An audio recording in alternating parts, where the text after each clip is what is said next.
Salam hormatly ildeşler. Ene Kerven ağamyzyň dowlagyny 28 ýaşy.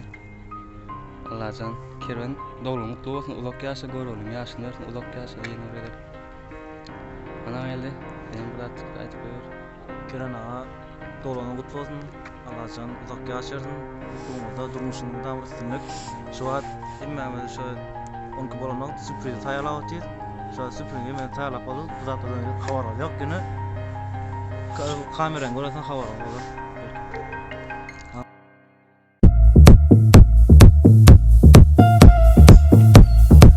С днём рождения! С днём рождения!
Sağ olun hemmenliğe, hilaf geleniz için, hemmenliğe soygun falan için.